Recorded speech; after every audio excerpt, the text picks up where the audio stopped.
ये कार्यक्रम सत्य घटनाओं से प्रेरित है। जिनके साथ ये घटनाएं घटी उसकी वास्तविकता उन्हीं तक सीमित है। भूत प्रेतों और असामान्य विषयों के होने पर चैनल कोई दावा नहीं करता और न ही प्रोत्साहन करता है। सो हे एवरीवन, कैसे हैं आप सब। मेरा नाम है दीपक विश्वकर्मा और आप देख रहे हैं dark legend horror stories YouTube channel, जहां मैं रोज़ आपको डरावनी कहानियां सुनाता रहता हूं। और आज की इस वीडियो में मैं फिर से हाजिर हो गया हूं कुछ डरावनी कहानियों के साथ। और आज की इस वीडियो में मैं फिर से आपको स्किन वॉकर की कुछ डरावनी कहानियां सुनाने वाला हूं। तो मैं उम्मीद करता हूं आपको वीडियो पसंद आएगी। तो आपको वीडियो कैसी लगी तो ये कमेंट सेक्शन में ज़रूर बताएं और वीडियो को लाइक करना और चैनल को सब्सक्राइब करना ना भूलें। तो चलिए बिना किसी देरी के आज की इस वीडियो को शुरू करते हैं। मेरा नाम पीटर है। ये बात है उस वक्त की जब मैं अपने दादा दादी के घर गर्मी की छुट्टियों में गया था। मेरे दादा एक शिकारी हैं। उन्हें शिकार करने का बहुत ज़्यादा शौक़ है, इसलिए उनका घर भी एक ऐसे इलाके में है जहां आसपास सिर्फ जंगल है। वो शहर से दूर रहना ही पसंद करते हैं क्योंकि उनका मानना है कि शहर के प्रदूषण में रहना सेहत के लिए काफ़ी ज़्यादा नुकसानदायक है। और ये बात सच भी है। इसलिए मेरे दादाजी शहर से दूर एक जंगल के पास एक घर में रहते हैं और उसी घर में मैं अपनी छुट्टियां बिताने गया था। उस वक्त सिर्फ मेरी उम्र 15 साल की थी और मुझे ज़्यादा कुछ अकल नहीं थी। मैं एक छोटा बच्चा था। जब मेरे माता पिता मुझे मेरे दादा दादी के घर लेकर जा रहे थे तब रास्ते को देखकर तो ऐसा लग रहा था जैसे मैं किसी जंगल में घूम रहा हूँ। और मैंने अपने पापा से पूछा, पापा ये इतना जंगल एरिया क्यों है यहाँ पर? इतना ज़्यादा जंगल तो मैंने आज तक नहीं देखा। और फिर मेरे पापा ने जवाब दिया, बेटा मेरे जो डैड है यानी कि तुम्हारे दादाजी, उनको शहर पसंद नहीं है। वहाँ का पोल्यूशन लेवल काफ़ी ज़्यादा है ना, इसलिए वो ऐसी हरी भरी जगह पर रहते हैं क्योंकि यहाँ हवा भी ताज़ी होती है। और उन्होंने ही मुझे कॉल करके तुम्हें यहाँ लाने के लिए कहा है क्योंकि तुम पढ़ाई छोड़ के यहाँ तो रह नहीं सकते, लेकिन कुछ दिन यहाँ बिता सकते हो ताकि तुम्हें भी कुछ ताज़ी हवा मिले और दादा दादी के साथ रहने का कुछ वक्त मिले। और फिर मैंने हाँ में सर हिलाया। कुछ ही देर बाद हम घर पे पहुँच गए और मैंने घर को देखा तो घर काफ़ी अच्छा था। मेरे पापा ने घर का दरवाज़ा खटखटाया और कुछ ही सेकंड्स में मेरी दादी ने घर का दरवाज़ा खोला और उन्होंने मेरे पापा को गले से लगा लिया। और जैसे ही मेरी दादी ने मुझे देखा तो उनके खुशी के आंसू आ गए।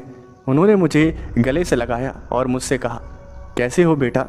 और फिर मैंने कहा, दादी जी मैं ठीक हूँ, आप बताइए। और फिर मेरी दादी ने मुझे घर के अंदर आने के लिए कहा और फिर मैं घर के अंदर चला गया। मैं अंदर का घर देख रहा था और मेरे पापा मुझे अपनी बचपन की बातों के बारे में बता रहे थे कि वो कहाँ रहते थे, कैसे खेलते थे और क्या क्या करते थे। और मैं भी बड़े ध्यान से सुन रहा था। हमें वहाँ रहते हुए कुछ ही दिन हुए थे, तभी मेरी मम्मी ने कहा कि उन्हें भी अपने मम्मी पापा से मिलना है। और फिर मेरे पापा ने कहा कि चलो मैं तुम्हें वहीं पर छोड़ आता हूँ। मेरे नाना नानी का घर भी वहाँ से कुछ ज़्यादा दूर नहीं था, इसलिए मेरे पापा मेरी मम्मी को वहाँ छोड़कर आ गए वापस घर में। लेकिन अगले ही दिन उन्हें एक कॉल आया और उस कॉल में उनके बॉस ने कहा कि कोई ज़रूरी काम आ गया है जिसकी वजह से मेरे पापा को वहाँ शहर जाना पड़ेगा। और मेरे पापा ने हाँ में सर हिलाया और मेरे पापा फिर मेरे पास आए और मुझसे कहा, बेटा ज़रा मुझे कुछ ज़रूरी काम आ गया है, इसलिए मुझे अपने ऑफिस के काम से शहर वापस जाना पड़ेगा। तुम यहीं रहो दादा दादी के साथ में और दादा दादी को बिल्कुल परेशान मत करना। मैंने हाँ में सर हिलाया और फिर मेरे पापा वहाँ से चले गए। मैंने दादी से तो मिल लिया था लेकिन दादाजी के बारे में कुछ पता नहीं चल रहा था। तो मैंने दादी से कहा, दादी जी दादा कहाँ पर है? और फिर मेरी दादी ने कहा, बेटा वो शिकार पर गए हैं, वो ऐसे ही हैं, 1 या 2 दिन तो जंगल में ही रहते हैं, शिकार करते हैं और फिर वापस आ जाते हैं। और फिर मैंने दादी से कहा, दादी जी इतनी ज़्यादा उम्र में दादाजी शिकार कर लेते हैं? और फिर मेरी दादी ने हंसते हुए कहा, अरे बेटा उनकी सिर्फ उम्र ज़्यादा हुई है, लेकिन ताकत और फुर्ती अभी भी जवानों जैसी है। वो अभी भी शिकार कर लेते हैं।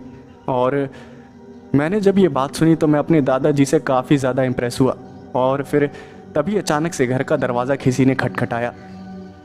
मेरी दादी ने मुझसे कहा, बेटा यहीं रहना, ठीक है, मैं दरवाज़ा खोलती हूँ। और फिर मैंने हाँ में सर हिलाया। मेरी दादी उठी और फिर दरवाजे के पास गई।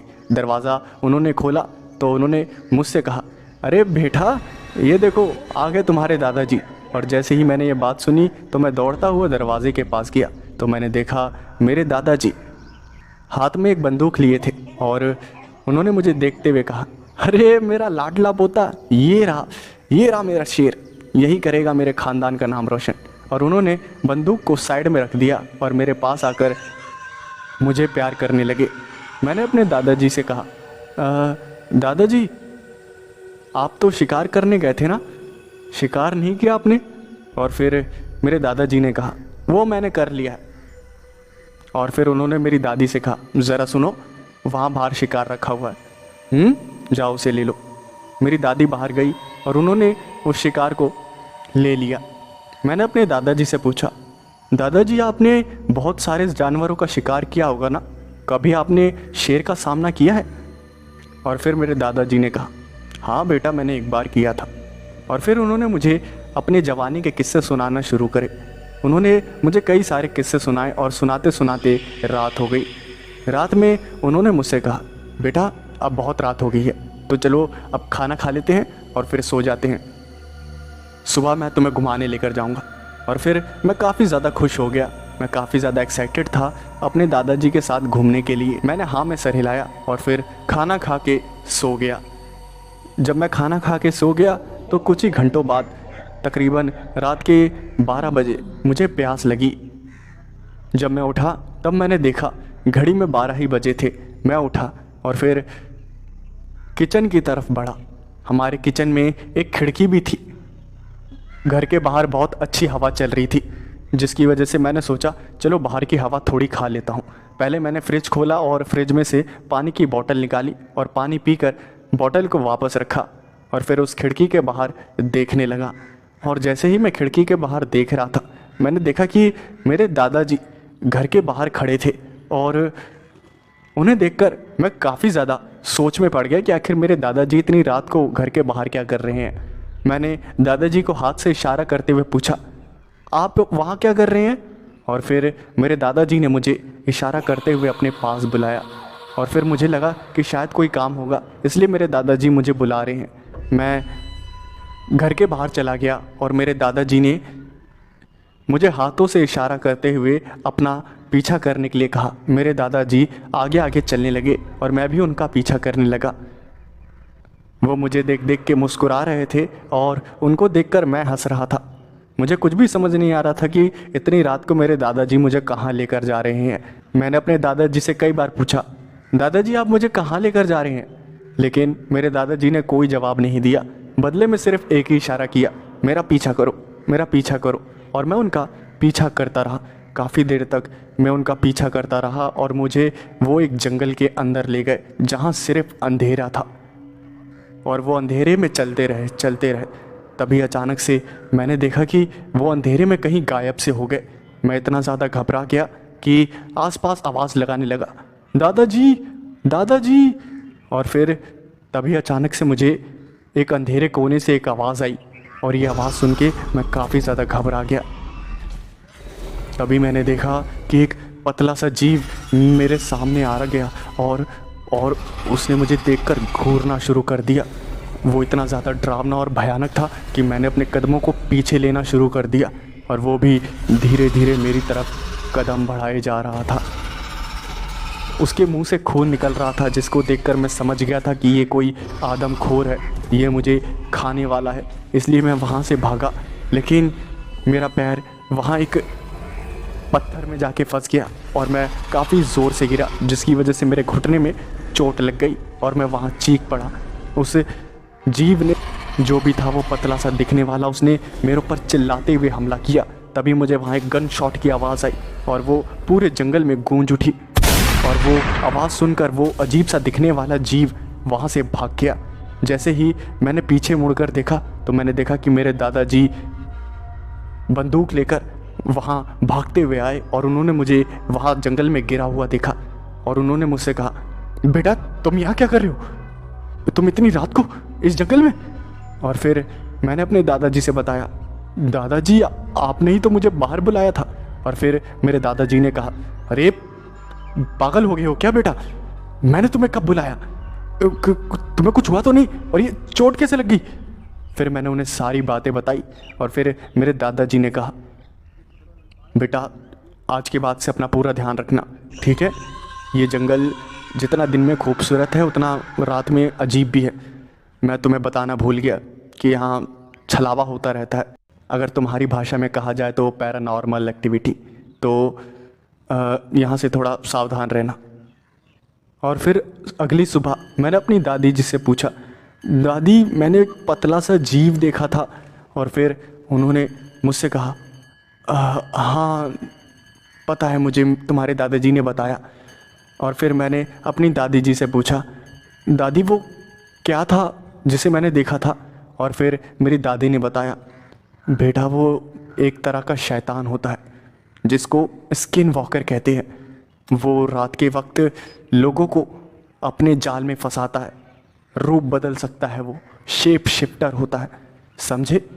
वो जान पहचान के लोगों का रूप बदल कर लोगों को अपने पास बुलाता है और जैसे ही उसे मौका मिलता है वो उनको मार कर खा जाता है।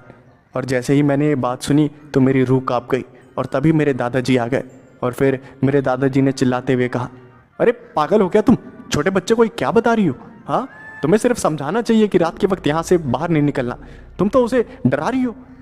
और फिर मेरे दादाजी ने मुझे प्यार से समझाया और फिर उन्होंने मुझसे कहा, बेटा अब संभल के रहना, ठीक है। और फिर मैंने हाँ में सर हिलाया। और उस दिन के बाद से मैंने हमेशा अपना ध्यान रखा। और फिर अपनी छुट्टियां बिताने के बाद मैं शहर वापस आ गया और इस बात को मैं हमेशा अपने दोस्तों के साथ शेयर करता रहता हूं और उनके भी होश उड़ जाते हैं जब मैं ये घटना उनको बताता हूं।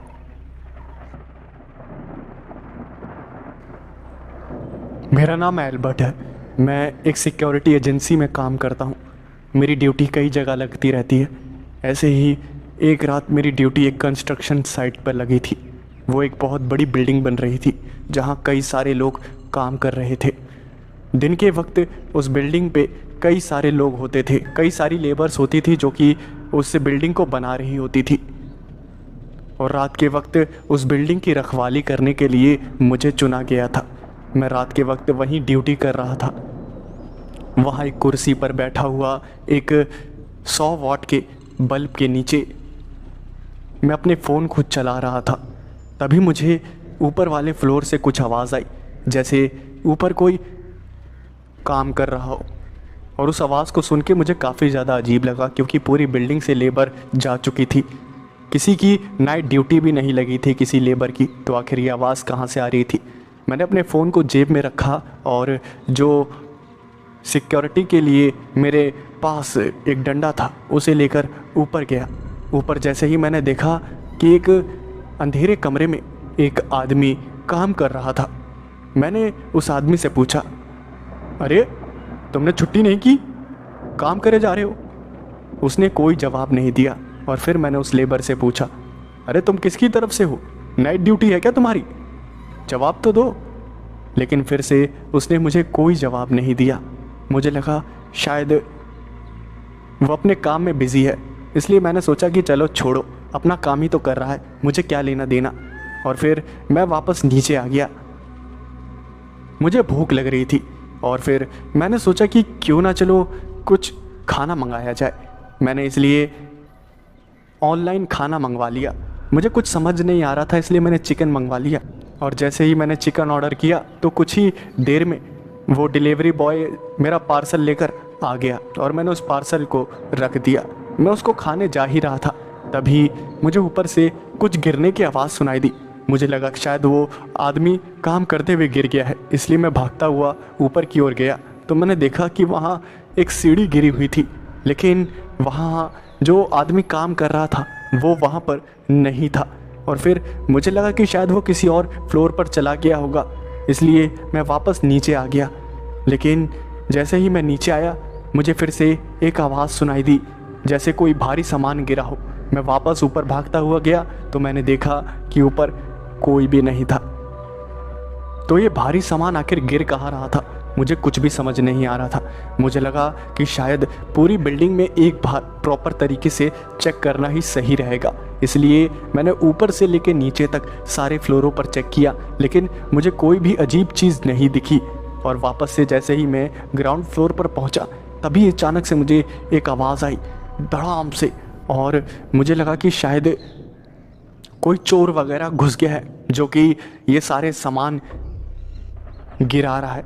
लेकिन एक कंस्ट्रक्शन साइट पे बंदा क्या चोरी करने आएगा, मुझे कुछ भी समझ नहीं आ रहा था।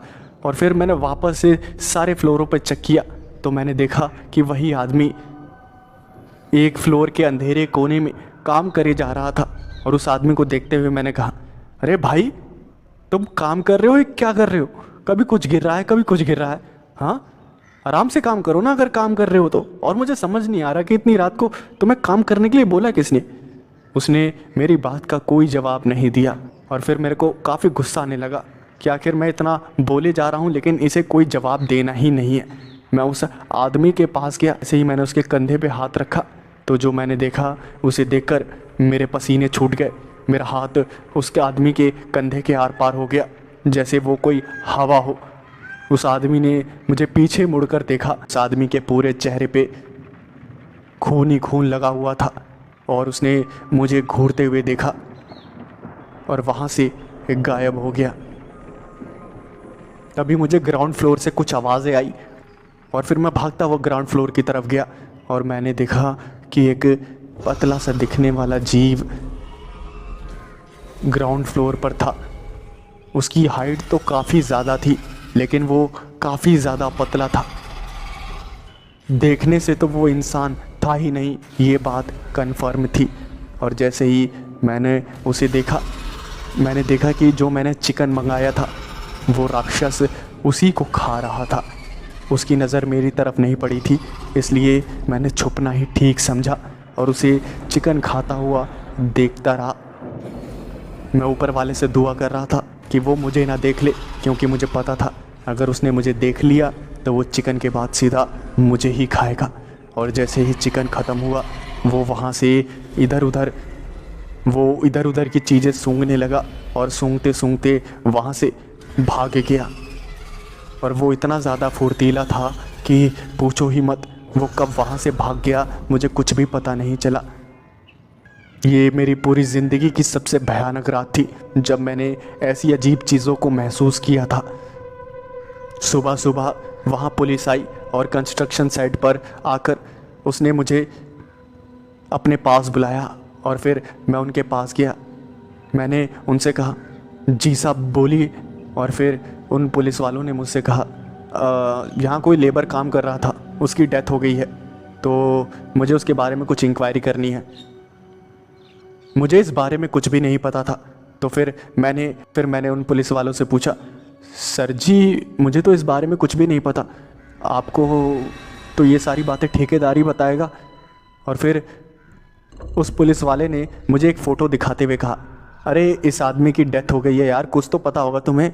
और जैसे ही मैंने उस फ़ोटो को देखा, उसे देखकर मैं पसीने से तरबतर हो गया, क्योंकि वो वही आदमी था जिसे मैंने रात के वक्त काम करते हुए देखा था।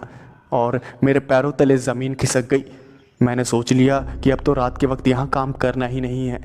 और फिर मैंने उन पुलिस वालों से कहा, साहब आपको ठेकेदारी बताएंगे, कुछ ही देर में आ जाएंगे, आप तब तक बैठिए। और फिर जब सारे ठेकेदार आ गए तब उन पुलिस वालों ने उन ठेकेदारों से बातचीत करी और उन्होंने सारी जानकारी दी। मैंने अपनी एजेंसी को बोल दिया कि अब मैं वहाँ कंस्ट्रक्शन साइट पे ड्यूटी नहीं करूँगा और फिर मेरी ड्यूटी कहीं और लगा दी गई। लेकिन वो रात आज भी मुझे याद आती है तो मेरी रूह कांप जाती है। उस आदमी का चेहरा और वो राक्षस मुझे काफ़ी ज़्यादा डराते हैं।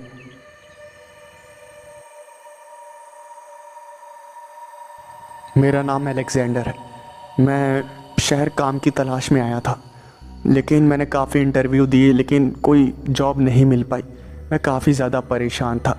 तभी मुझे मेरे एक दोस्त ने सजेशन दिया कि खाली बैठने से कुछ नहीं होगा, इसलिए कोई छोटी मोटी जॉब ही कर ले, जब इंटरव्यू क्लियर हो जाए और जॉब तुझे मिल जाए तब वो काम छोड़ दियो।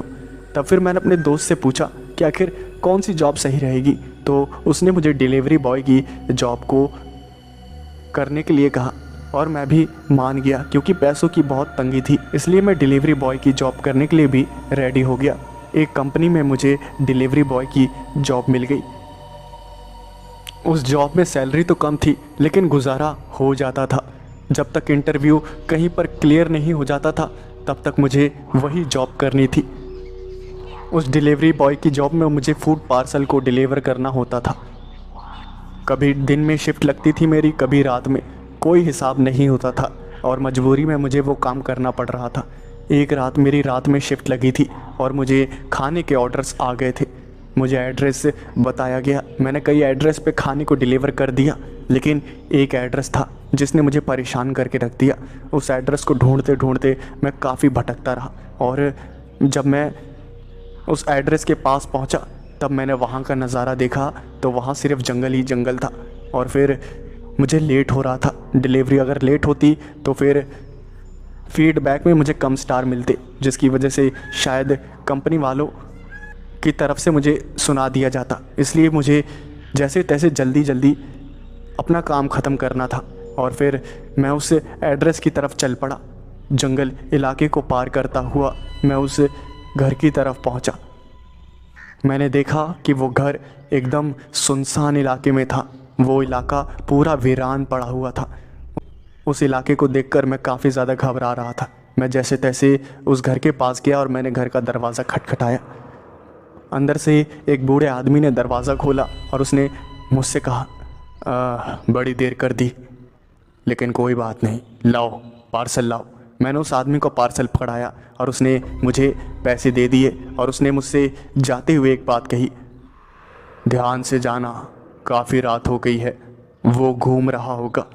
और उसने ये कहकर घर का दरवाज़ा बंद कर दिया। मुझे कुछ भी समझ नहीं आ रहा था कि वो बूढ़ा आदमी किसके बारे में बात कर रहा था, इसलिए मैंने उसकी बातों को इग्नोर किया और घबराते हुए वहाँ से चल पड़ा। जैसे ही मैं वहाँ से जा रहा था तभी मुझे एक जगह से किसी के गुर्राने की आवाज़ आई। मुझे लगा कि कोई जंगली जानवर है, इसलिए मैंने अपने कदमों को तेज़ कर दिया, लेकिन जैसे जैसे मैं वहाँ से चल रहा था वो जानवर भी मेरा पीछा कर रहा था और मुझे कुछ समझ ही नहीं आ रहा था कि आखिर ये आवाज़ है किस जानवर की। वो जो भी आवाज़ थी तो किसी खतरनाक की। उसकी आवाज़ से मुझे पता चल गया था कि ये जिस भी जानवर की आवाज़ है वो काफ़ी ज़्यादा खतरनाक है, इसलिए मैंने वहाँ से भागना शुरू कर दिया। लेकिन उस जानवर ने मेरा पीछा शुरू कर दिया। वो झाड़ियों को पार करते हुए मेरा पीछा कर रहा था। तभी मैंने पीछे मुड़ के देखा तो वो कोई जानवर नहीं था।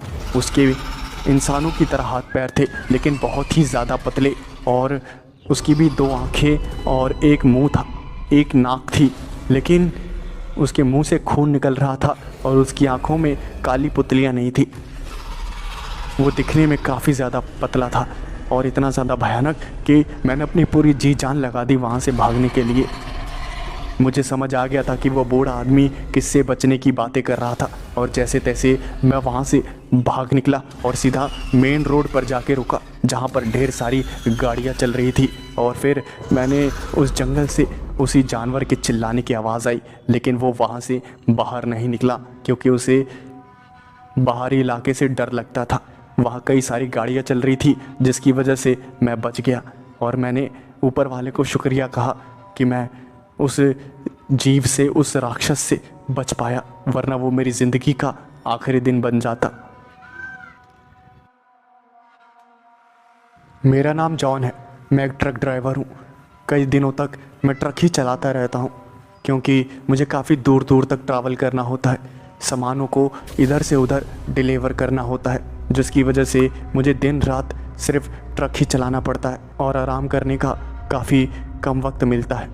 ऐसे ही मुझे एक ऑर्डर मिला था, मुझे कुछ सामान पहुंचाना था, वो भी काफ़ी ज़्यादा जल्दी। लोकेशन जो थी वो काफ़ी दूर थी, जिसकी वजह से मुझे काफ़ी देर तक ट्रक ही चलाना पड़ा। मैंने पूरे दिन ट्रक चलाया था और रात के वक्त भी ट्रक ही चला रहा था। 2 बजे मैं एक सुनसान हाईवे से गुजर रहा था, जिसके बगल में एक काफ़ी भयानक जंगल था, जिसे देखकर मैं काफ़ी ज़्यादा घबरा रहा था। लेकिन जैसे तैसे मैं ट्रक चला रहा था। मेरे ट्रक के अलावा वहाँ दूर दूर तक कोई गाड़ी नज़र नहीं आ रही थी। मैं सीधा सीधा ट्रक को चलाए जा रहा था। तभी अचानक से मेरे ट्रक के सामने कुछ आ गया और फिर मुझे लगा कि शायद कोई बाइक वगैरह है, इसलिए मैंने जल्दी से ब्रेक लगाया, लेकिन देर हो चुकी थी। वो जो भी था वो ठुक चुका था। ये सब इतना जल्दी हुआ, मुझे कुछ भी पता नहीं चला। मैंने जैसे ही ध्यान से देखा तो उसे देखकर मेरी हालत ख़राब हो गई। मैंने देखा कि एक पतला सा राक्षस था जो कि उस जंगल से निकला था और मेरे ट्रक के सामने आ गया था। मेरे ख्याल से उसे उस जंगल से निकलकर दूसरे साइड से कहीं और जाना था, लेकिन वो बदकिस्मती से मेरे ट्रक के सामने आ गया था। वो जानवर था या क्या था, मुझे कुछ भी पता नहीं चल पा रहा था, क्योंकि वो था तो दिखने में इंसान जैसा, बस पतला सा था और सफ़ेद रंग का था। उसके मुंह में दांत नुकीले से थे, खून निकल रहा था उसके मुंह से और वो टक्कर से बेहोश हो गया था। मैंने उसे ध्यान से देखा तो उसकी सांसें चल रही थी और वो धीमे धीमे सांसें ले रहा था। मुझे उसके पास जाना ठीक नहीं लगा, लेकिन मैं ट्रक को आगे कैसे बढ़ाता? या तो मुझे कुचल के आगे जाना पड़ता या तो उसे साइड करना पड़ता, और साइड करने के लिए मुझे ट्रक से उतरना पड़ता, जो कि मुझे हरगिज़ मंजूर नहीं था, क्योंकि मुझे डर लग रहा था कहीं उसने मेरे पे हमला कर दिया तो। अगर वो मेरे पर हमला कर देता तो मुझे पता था कि ये रात मेरी ज़िंदगी की आखिरी रात बन जाएगी, इसलिए मैं ट्रक से उतरना नहीं चाहता था। मैं ट्रक के अंदर ही बैठा रहा। तकरीबन 1.5 घंटे तक मैं उसे देखता रहा। मुझे लगा कि शायद वो मर गया, लेकिन फिर से मैंने ध्यान से देखा तो उसकी सांसें चल रही थी। मैंने सोचा कि किसी को मदद के लिए बुलाना ही ठीक रहेगा। मैंने पुलिस को फ़ोन किया ही था, कुछ बेल बजी ही थी। तभी अचानक से मैंने देखा कि वो जो राक्षस था वो अचानक से उठ खड़ा हुआ। उसने मुझे देखा और गुर्राया और वहाँ से भाग गया। जैसे ही पुलिस वाले ने फ़ोन को उठाया तो मेरे पास शब्द ही नहीं थे, क्योंकि कोई मेरी बात का यकीन करेगा ही नहीं जो मैंने देखा था। मैं समझ गया कि चुपचाप वहाँ से निकल जाना ही सही रहेगा, और मैंने अपने ट्रक को स्टार्ट किया और वहाँ से चल दिया। लेकिन मैं अपने फ़ैसले से खुश था कि मैं ट्रक से बाहर नहीं निकला, वरना वो तो पता नहीं मेरा क्या ही हाल करता। मेरा नाम टोनी है। मेरे पापा ने एक नया घर खरीदा था और वो घर काफ़ी अच्छे इलाके में था। मेरे पापा को शहर के पॉल्यूशन से छुटकारा चाहिए था, इसलिए उन्होंने एक ऐसी जगह पर घर खरीदा जहाँ पर कुछ ही घर थे, और उन्हीं कुछ घर में से हमारा एक घर था। और उस घर के आसपास, यानी कि उन घरों के आसपास सिर्फ जंगल एरिया था, जो कि काफ़ी ज़्यादा खूबसूरत था। वहाँ की हवा काफ़ी ज़्यादा ताज़ा थी। अगर कोई शहर से निकल के वहाँ चला जाए तब तो मान लो उसे ऐसा लगेगा जैसे वो स्वर्ग में आ गया हो, और ऐसा ही कुछ मेरे साथ हुआ था। मैं अपने मम्मी पापा के साथ उस घर में गया। वहाँ की ताज़ी हवा और वो घर मुझे काफ़ी ज़्यादा पसंद आया। हम वहाँ काफ़ी दिनों तक रहते रहे, और फिर एक रात जब मैं वहाँ सो रहा था अपने कमरे में, तभी मैंने अपनी आंखें खोली। तभी मैंने देखा कि जो मेरी खिड़की थी वो खुली हुई थी, जिसे देखकर मैं काफ़ी ज़्यादा हैरान हो गया, क्योंकि खिड़की तो मैंने बंद कर रखी थी। तो रात को आखिर खिड़की अचानक से खुल कैसे गई? मुझे घबराहट होने लगी, कहीं कोई चोर वगैरह तो नहीं आ गया। तभी मैंने अपने रूम में चारों तरफ देखा, तो जो मैंने देखा उसे देखकर मैं काफ़ी ज़्यादा घबरा गया। मेरी तो मानो रूह ही काँप गई थी। मैंने देखा कि मेरे बेड के नीचे एक जानवर बैठा हुआ था, और वो किसी जानवर का पैर खा रहा था, और उसने मेरी तरफ देखा और हंसने लगा। उसको हंसता हुआ सुनकर और उसके भयानक से शरीर को देखकर मैं इतना ज़्यादा घबरा गया कि वहीं पर बेहोश हो गया। मुझे तो कुछ भी समझ नहीं आया कि आखिर हुआ क्या उस रात। सुबह सुबह मेरी आंखें खुली तकरीबन 11 बजे। मैं भागता हुआ अपने मम्मी पापा के कमरे में गया तो मैंने देखा कि वहाँ पुलिस आ रखी थी और मेरे मम्मी पापा पुलिस वालों से बात कर रहे थे। मैंने अपनी मम्मी से पूछा कि आखिर क्या बात हो गई।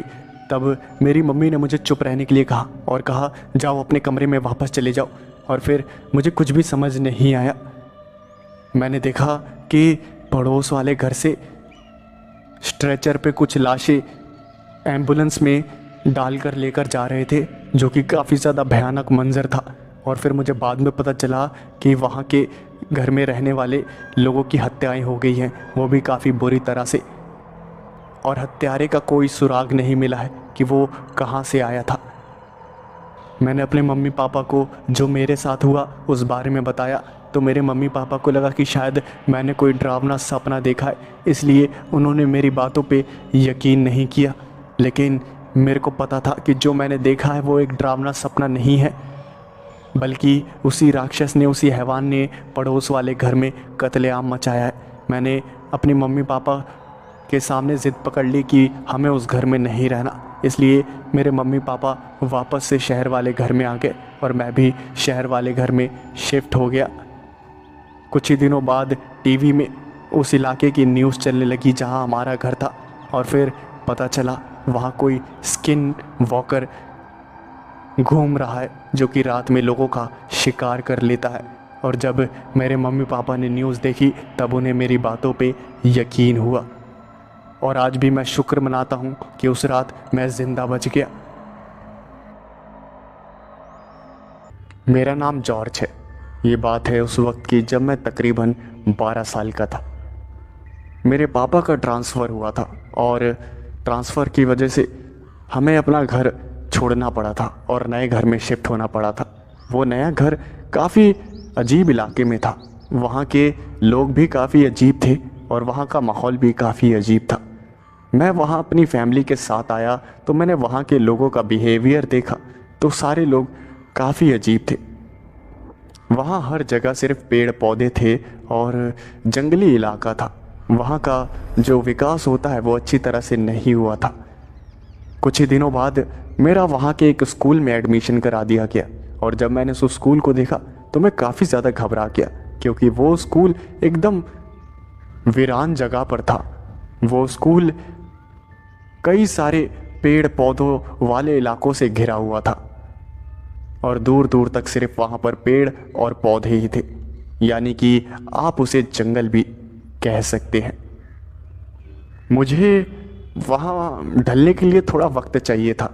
स्कूल आने जाने में मुझे काफ़ी ज़्यादा डर लगता था, इसलिए मैंने अपने पापा से बोला हुआ था कि प्लीज़ मुझे लेने आ जाया करिए।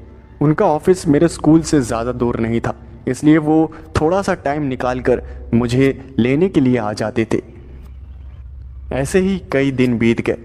मेरे पापा रोज़ मुझे स्कूल में लेने के लिए आते और मैं उनके साथ घर आ जाता।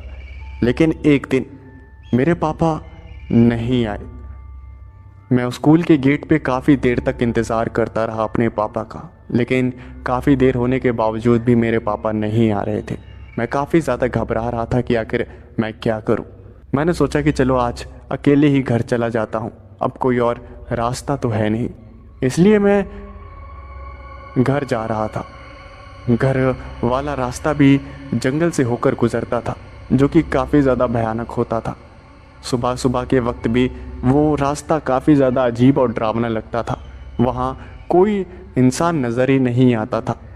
ऐसे ही जब मैं आगे बढ़ रहा था तभी मुझे पीछे से एक आवाज़ आई और वो आवाज़ और किसी की नहीं, मेरे पापा की थी। और मैंने पीछे मुड़कर देखा तो मेरे पापा मेरे को आवाज़ देते हुए मेरी तरफ दौड़े चले आ रहे थे। और फिर मैंने अपने पापा को देखा तो एक चैन की सांस ली और अपने पापा को अपने पास आने दिया। और फिर मेरे पापा ने कहा, मैं लेट तो नहीं हो गया? और फिर मैंने अपने पापा से कहा, नहीं, मैं काफ़ी देर से आपका इंतज़ार कर रहा था, लेकिन कोई बात नहीं, चलो अब घर चलते हैं। और फिर मेरे पापा ने हंसते हुए हाँ कहा। वो जिंदगी में पहली बार था जब मुझे मेरे पापा की हंसी बिल्कुल पसंद नहीं आई थी, क्योंकि मेरे पापा जब हंसते थे तो काफ़ी ज़्यादा अच्छे लगते थे। उन्हें हंसता हुआ देखकर मैं अपने सारे गम भूल जाता था। लेकिन उस दिन जब वो हंसे तब मुझे एक अजीब सी नेगेटिव वाइब आई और मैं अपने पापा को 2 मिनट तक तो देखता ही रहा। तभी मेरे पापा ने मुझे कहा कि चलो मैं तुम्हें ले चलता हूँ, और फिर मैं अपने पापा के साथ बातें करते हुए चलने लगा। बातें करते करते हम दोनों वहाँ से जा रहे थे। तभी मैंने नोटिस किया कि मेरे पापा ज़रूरत से ज़्यादा तेज़ चल रहे थे, और फिर मैंने अपने पापा से कहा, पापा आप इतनी तेज़ तो कभी नहीं चलते, आज इतनी तेज़ कैसे? और फिर मेरे पापा ने कहा, अरे बेटा चलो घर जल्दी चलते हैं। और फिर मेरे पापा ने मेरे सवाल को टाल दिया और मुझसे कहा, चलो चलो लेट हो रहा है। और मैंने सोचा कि चलो ठीक है जो भी है, और मैं अपने पापा के साथ वहाँ से आगे बढ़ गया। पता नहीं क्यों उस दिन मुझे मेरे पापा पे काफ़ी शक हो रहा था। वो ऐसा लग रहा था जैसे मेरे पापा हो ही ना, बल्कि कोई और आ गया हो। मेरे पापा कभी अजीब अजीब हरकतें नहीं करते थे, लेकिन उस दिन मेरे पापा बेमतलब में ही हंसे जा रहे थे। वो मुझे देखते और घूरते और एक अजीब सी हंसी हंसते, जो कि मुझे उन पर शक करने के लिए मजबूर कर रही थी। मेरे पापा काफ़ी डिसिप्लिन इंसान थे, लेकिन ऐसा बिहेवियर मैंने कभी उनसे एक्सपेक्ट नहीं किया था। जैसे तैसे मैंने उन बातों को इग्नोर किया और अपने पापा के साथ आगे चलता रहा। तभी मैंने ध्यान दिया कि हम गलत रास्ते पे जा रहे थे, और फिर मैंने अपने पापा से कहा, अरे पापा ये रास्ता तो शायद गलत है ना, हमें वहाँ से राइट लेना था ना, लेकिन हमने तो लेफ़्ट ले लिया।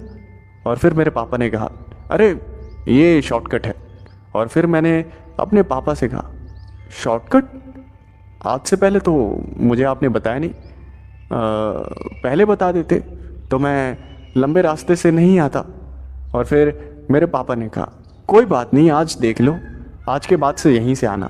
और फिर मैंने हाँ में सर हिलाया और अपने पापा के साथ आगे चलता रहा। और फिर मैंने ध्यान दिया कि वो रास्ता तो जंगल के अंदर घुसे जा रहा है, और ये बात मुझे काफ़ी ज़्यादा अजीब लगी।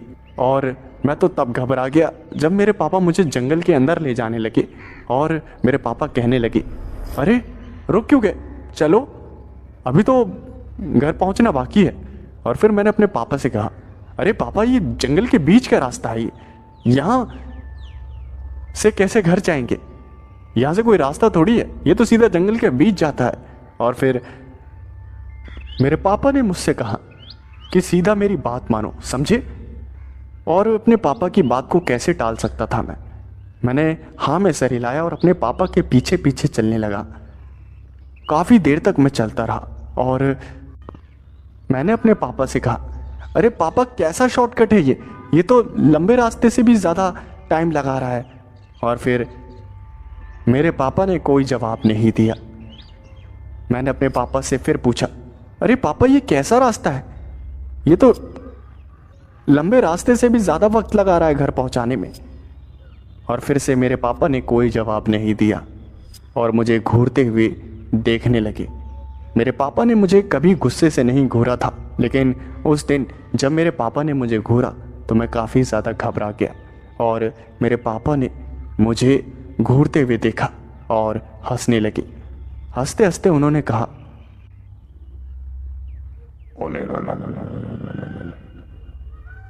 जितना कहा उतना कर, मेरे पीछे पीछे आ, समझा?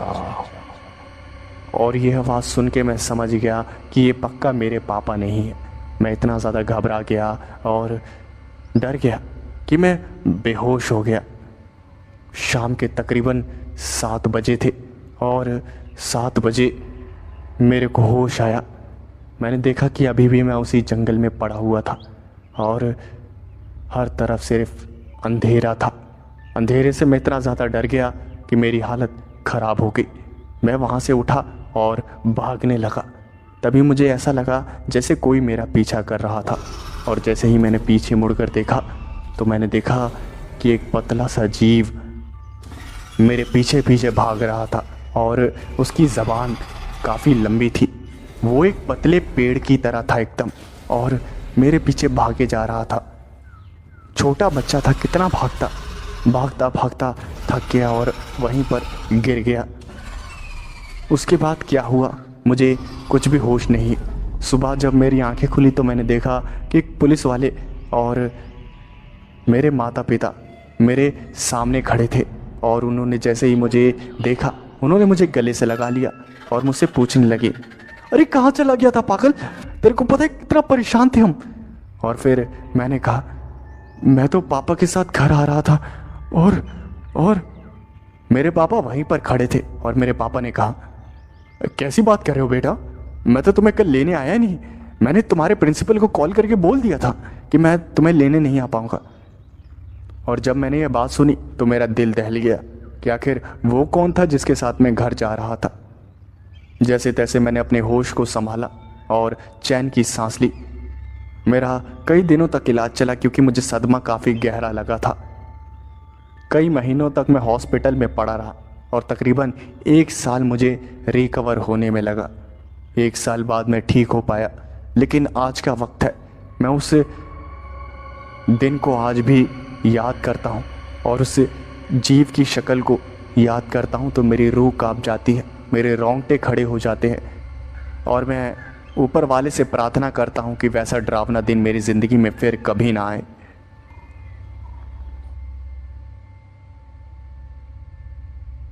मेरा नाम रॉबिन है।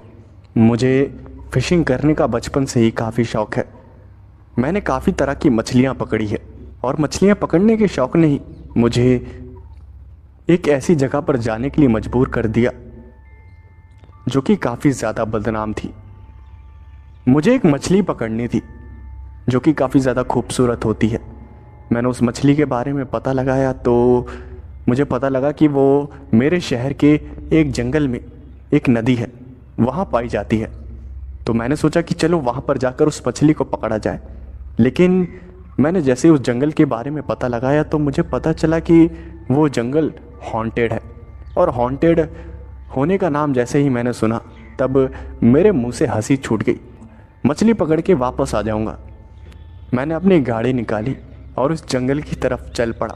काफ़ी लंबे समय तक ड्राइविंग करने के बाद मैं उस जंगल में पहुंचा। मैंने काफ़ी सारा चारा ले लिया था मछलियों को पकड़ने का। मैंने सोच रखा था कि पूरा दिन जो है वो वहीं पर बिताऊंगा। सुबह तकरीबन 11 बजे थे और 11 बजे मैंने अपना सारा सामान तैयार कर लिया था और फिशिंग के लिए मैं पूरा तैयार था। मैंने अपनी फिशिंग रॉड को निकाला और पानी में डालकर बैठ गया। कुछ ही देर बाद एक मछली फंसी। मैंने बाहर निकाल के देखा तो नॉर्मल मछली थी। मैंने उसे बकेट में रखा और वापस से हुक को पानी में फेंक दिया, और कुछ देर इंतज़ार करने के बाद एक और मछली फंसी और मैंने उसे निकाला तो वो भी नॉर्मल थी। ऐसे करते करते मुझे काफ़ी देर हो गई और सुबह से शाम हो गई। ज़्यादा मछलियाँ पकड़ ली थी कि पूछो मत, लेकिन जिस काम के लिए मैं आया था वो काम नहीं हुआ था। वो जो खास मछली थी वो मुझे अभी तक नहीं मिली थी। मैंने सोचा कि चलो थोड़ा आराम कर लें, इसलिए मैंने तकरीबन शाम के 5 बजे आराम करना शुरू किया और इंटरनेट खोलकर देखा तो पता चला कि वो मछली रात के वक्त शिकार पर निकलती है। इसका मतलब रात के वक्त वो पक्का फंसेगी। इसलिए मैंने सोचा कि रात के वक्त चलो यहीं पर बैठा जाए और उस मछली को पकड़ा जाए। उस मछली को पकड़ने के लिए मैंने हुक में चारा फंसाया और पानी में हुक को डालकर इंतज़ार करने लगा। तकरीबन आधे घंटे बाद फिशिंग रॉड थोड़ी सी हिली, और जैसे ही फिशिंग रॉड हिली मैंने फिशिंग रॉड को ऊपर खींचा। जैसे ही मैंने फिशिंग रॉड को ऊपर खींचा और हुक बाहर आया तो मैंने देखा कि एक और नॉर्मल मछली थी जिसे मैं कई बार देख चुका था। उस मछली को मैंने वापस से बकेट में डाला और उस खास मछली को पकड़ने के लिए वापस से हुक को पानी में डाल दिया। और उसके बाद कुछ डरावना मेरे साथ हुआ। मैंने देखा कि मछली जो थी मेरे हुक में फंस गई थी, लेकिन वो छूट गई थी, जिसकी वजह से चारा भी चला गया और मछली भी नहीं आई। मैंने हुक को बाहर निकाला तो देखा हुक खाली था। मैंने वापस चारा लगाने के लिए जो मेरे पास बकेट था जिसमें मैंने चारा रखा था, उस बकेट में हाथ डाला तो मैंने देखा पूरा बकेट वहाँ से गायब था, जो कि काफ़ी ज़्यादा हैरान कर देने वाली बात थी। मैंने पीछे मुड़कर देखा तो वहाँ बकेट था ही नहीं। रात में काफ़ी ज़्यादा अंधेरा हो गया था और उस रात में बकेट का खो जाना मुझे काफ़ी ज़्यादा अजीब लग रहा था। मुझे डर लग रहा था कि कहीं कोई जंगली जानवर तो नहीं रहता यहाँ। लेकिन मैंने इंटरनेट पे उस जंगल के बारे में बहुत पढ़ा था, तो मुझे कोई ऐसी जानकारी नहीं मिली थी कि उसमें कोई जंगली जानवर रहता है। तभी वहाँ मुझे एक अंधेरे कोने से कुछ आवाज़ें आई और मैंने उस आवाज़ की तरफ अपने कदम बढ़ाए। और जैसे ही मैं उस आवाज़ के पास पहुँचा तो फिर मैंने देखा कि कोई वहाँ था। मुझे ऐसा महसूस हुआ और जैसे ही मैं वहाँ और आगे गया तब जो मैंने देखा उसे देखकर मेरी रूह कांप गई। मेरे पास एक टॉर्च थी। मैंने उस टॉर्च को उस अंधेरे में जलाया तो मैंने देखा कि एक पतला सा राक्षस मेरी बकेट को अपने पास रखा हुआ था और उस बकेट में हाथ डालकर मुट्ठी भर कीड़े निकालकर खाए जा रहा था। और उसने जैसे ही मुझे देखा मुझ पर गुर्राने लगा। उसने 3-4 बार उस बाल्टी में हाथ डाला और एक एक मुट्ठी करके पूरी बाल्टी में जितना भी चारा पड़ा था मछलियों के लिए सब खा गया। मैं वॉर्म्स का इस्तेमाल कर रहा था और सारे वॉर्म्स वो मेरे आंखों के सामने ही खा गया और बाल्टी को मेरे ऊपर फेंक के वहाँ से कहीं भाग गया। वो इतना ज़्यादा तेज़ था कि मेरी आंखों से कब ओझल हो गया मुझे खुद भी समझ नहीं आया। मैं 5 मिनट तो वहीं खड़ा रहा बुत बन के कि आखिर हुआ क्या यहाँ पर। मुझे अपनी आंखों पे यकीन नहीं हो रहा था। मेरे दिमाग ने मेरी आंखों पर यकीन करने से मना कर दिया था। वो इतना ज़्यादा दिखने में भयानक था कि उसे देखने के बाद मेरी रातों की नींद उड़ गई थी। जब भी मैं रात में सोता था तो मुझे उसी के सपने आते थे कि वो मेरे पीछे पड़ा हुआ है और मैं भागने की कोशिश कर रहा हूँ। कई महीनों तक ऐसा ही चलता रहा और तकरीबन 6 महीने बाद मैं रिकवर कर पाया और उस राक्षस को अपने दिमाग से निकाल पाया। और बाद में जब मैंने इंटरनेट पे पता किया तो मुझे पता चला कि जिसे मैंने देखा था वो और कोई नहीं, स्किन वॉकर था। और स्किन वॉकर्स की जब मैंने इमेज देखी तब उसमें से कुछ इमेजेस देखकर मेरा दिल दहल गया, क्योंकि वो इमेजेस उसी राक्षस की थी जिसे मैंने उस रात जंगल में फिशिंग के दौरान देखा था।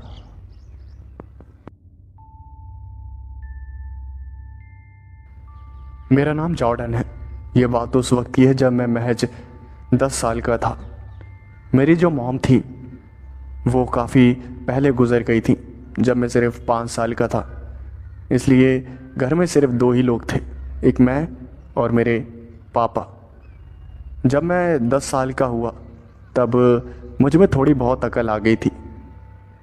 मेरे पापा के लिए बहुत मुश्किल होता था मेरा ध्यान रखना और साथ में ऑफिस का काम करना। जब तक मैं 10 साल का नहीं हुआ तब तक मैं नानी के साथ था और जब मैं 10 साल का हो गया तब पापा मुझे अपने साथ शहर लेकर आ गए। मैं अपने पापा के साथ रहता था, काफ़ी खुश था मैं। लेकिन मेरे पापा जब ऑफिस जाते थे तब पूरे घर में मैं अकेला होता था और मुझे काफ़ी ज़्यादा डर लगता था। मेरे पापा जब भी ऑफिस जाते थे तो सुबह सुबह मुझे प्यार से समझाते थे, बेटा कोई भी आए तो उसे दरवाजे के बाहर से ही भेज देना और जब तक मेरी आवाज़ ना सुनो तो घर का दरवाज़ा मत खोलना, समझ गए सर? और मैं हाँ में सर हिला देता था। और घर पे कोई भी आता था तो मैं उसे बिना दरवाज़ा खोले ही घर के बाहर से ही भेज देता था, क्योंकि मुझे डर लगता था। कोई पोस्टमैन हो या फिर कोई भी, मैं उसे घर के बाहर से ही भेज देता था। ऐसा ही कई दिनों तक चलता रहा और एक शाम तकरीबन शाम के 6 बजे जब मेरे पापा आ जाते थे, मेरे पापा का आने का टाइम हो जाता था, मेरे घर का दरवाज़ा किसी ने खटखटाया। शाम के 6 बजे हुए थे और मुझे पता था कि मेरे पापा ही होंगे। मैंने खुशी से आवाज़ लगाई, कौन है? और फिर मेरे पापा ने जवाब दिया, मैं हूँ। और मैं तुरंत खुशी खुशी गया और मैंने घर का दरवाज़ा जो है वो खोल दिया। मैंने देखा कि मेरे पापा खड़े थे। मेरे पापा ने मुझे कहा साइड हटो, और फिर मैं साइड हट के और मेरे पापा अंदर चले गए। मैंने घर का दरवाज़ा वापस बंद किया और मैं उस टाइम टीवी देख रहा था, तो वापस से टीवी देखने लगा और मेरे पापा बाथरूम में चले गए। मेरे पापा काफ़ी देर तक बाथरूम में रहे। मुझे कुछ समझ नहीं आया कि क्या हो गया। मैंने अपने पापा को आवाज़ दी, पापा क्या आप ठीक है? और फिर मेरे पापा ने आवाज़ दी, हाँ मैं ठीक हूँ। और फिर मैंने चैन की सांस ली और टीवी देखने लगा। कुछ ही देर बाद मेरे पापा बाहर निकले और मैंने उन्हें देखा तो वो काफ़ी ज़्यादा अजीब लग रहे थे। उन्होंने मेरी बात का कोई जवाब नहीं दिया और सीधा किचन में चले गए। किचन में उन्होंने फ्रिज को खोला और उसमें कुछ खाने का सामान था, जिसमें से कुछ सामान उन्होंने निकाला और मुझसे कहा, मैं ज़रा ऊपर जा रहा हूँ, ठीक है? और फिर मैंने कहा ठीक है पापा आप जाइए। और मेरे पापा कुछ सामान लेकर ऊपर की ओर चले गए और मैं टीवी देखता रहा। तकरीबन आधे घंटे बाद मेरे घर का दरवाज़ा किसी ने खटखटाया। मैंने सोचा कि चलो पापा को ही बुला लेता हूँ, मेरे पापा दरवाज़ा खोलेंगे तो अच्छा रहेगा। लेकिन मैंने सोचा कि चलो एक बार पूछ लेता हूँ आखिर दरवाजे के बाहर है कौन। मैंने आवाज़ लगाई, कौन कौन है? और फिर बाहर से जो आवाज़ आई उसे सुनकर मेरे रोंगटे खड़े हो गए और बाहर से आवाज़ आई, अरे मैं हूँ बेटा, डैडी दरवाज़ा खोलो। और जब मैंने ये आवाज़ सुनी तब मेरी रूह काँप गई। डैडी आप? और मैंने दरवाज़ा खोला तो मैंने देखा कि मेरे पापा बाहर खड़े थे और मेरे पापा ने मुझे देखते हुए कहा, अरे क्या हो गया, घबरा क्यों गए, कोई बात हुई है क्या? और फिर मैंने ना में सर हिलाया। मेरा दिमाग चकरा गया था जो मैं देख रहा था। मेरे पापा ने मुझसे कहा, अरे घबराए हुए क्यों हो? और फिर मैंने घबराते हुए अपने पापा से कहा, पापा अगर आप अभी आए हो तो आधे घंटे पहले एक आदमी आया था जो हूबहू आपकी तरह दिख रहा था, वो कौन था? और फिर मेरे पापा ने चिल्लाते हुए कहा, क्या हूबहू? क्या बात कर रहे हो तुम? तुम्हारे अंदर अकल नहीं है क्या? तुम्हें पहचान नहीं है मेरे में? तुम मुझे पहचान नहीं पाते क्या? और फिर मेरे पापा को लगा कि शायद कोई घर में चोर घुस गया है। मेरे पापा ने कहा, अच्छा कहाँ पर है वो? और फिर मैंने जवाब दिया, वो ऊपर की ओर। और फिर मेरे पापा ने एक बैट निकाला और सीधा सीढ़ियों की मदद से आगे बढ़ने लगे। सीढ़ियाँ चढ़ते हुए वो ऊपर जाने लगे। मैंने दबे पाँव से अपने पापा का पीछा किया और मेरे पापा ने पूरे घर को छान मारा तो उन्हें वहाँ पर कोई भी नहीं मिला, जो कि काफ़ी ज़्यादा घबराने वाली बात थी। मेरे पापा ने मुझे समझाते हुए कहा, अरे बेटा इतनी बड़ी गलती तुम कैसे कर सकते हो? क्या तुम मुझे पहचान नहीं सकते क्या? हूबहू और मुझ में कम से कम फ़र्क तो करना, पहचानो वो कौन था? घर से कुछ गायब तो नहीं है? और मेरे पापा घर का सारा कीमती सामान देखने लगे तो घर में सारा जो कीमती सामान था वो सेफ था। और फिर मैंने अपने पापा से कहा, पापा वो जो भी था उसने फ्रिज खोला था और उसमें से कुछ सामान लेकर गया था। और फिर मेरे पापा ने फ्रिज खोला और उसमें से देखा, ये क्या, इसमें से तो सारा नॉनवेज गायब है। और फिर मेरे पापा और मैं सर खुजाने लगे और तभी मेरे पापा ने कहा, अरे ज़रा छत भी रह गई है, मैं देख कर आता हूँ, तुम यहीं रहना। और फिर मेरे पापा हाथ में बैट लेकर छत की तरफ पड़े और जैसे ही वो छत पर गए उन्होंने जो देखा उसे देखकर उनका दिल दहल गया।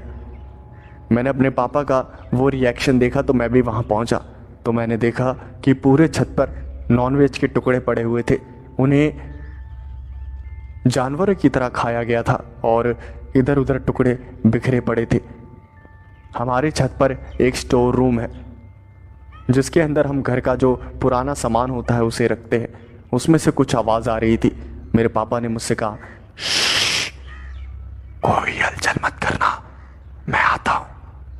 मुझे काफ़ी ज़्यादा डर लग रहा था, मुझे अपने पापा की चिंता हो रही थी। मैंने अपने पापा से कहा, अरे पापा मत जाओ। और फिर मेरे पापा ने कहा, वो चौंकाना हो जाएगा, चुपचाप रहो। और फिर मैंने हाँ में सर हिलाया और मेरे पापा बैट लेकर आगे बढ़े।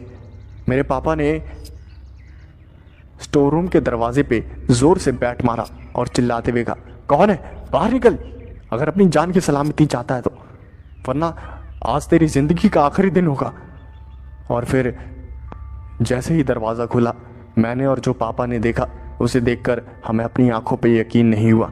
हमने देखा कि एक पतला सा जीव था, पूरा सफ़ेद, और वो इंसान तो नहीं था, इतना तो कंफर्म था। उसके हाथ में मांस था और वो मांस को चबाए जा रहा था और चबा चबा कर वो हमें घूर रहा था और एक अजीब सी आवाज़ निकाल रहा था। तभी उसने पापा को देखकर गुर्राया और वहाँ से एक ही छलांग में किसी और छत पर चला गया और वहाँ से पता नहीं कहाँ गायब हो गया। रात के वक्त इतना ज़्यादा दिखा नहीं, लेकिन जब मैंने और मेरे पापा ने उसे देखा तो हम दोनों की हालत ख़राब हो गई थी। मैंने अपने पापा को गले से लगा लिया और मेरे पापा ने मुझे गले से लगा लिया। तकरीबन 10 मिनट हम एक दूसरे को देखते रहे कि आखिर ये सब हुआ क्या था। हमें अपनी आंखों पे यकीन नहीं हो रहा था और इस सदमे से उभरने में हमें काफ़ी ज़्यादा टाइम लगा और अब जाके मैं थोड़ा बहुत ठीक हो पाया हूँ। लेकिन जैसे ही मुझे वो दिन याद आता है, वो रात याद आती है, तो मैं वापस से घबराने लगता हूँ और मुझे बेचैनी होने लगती है।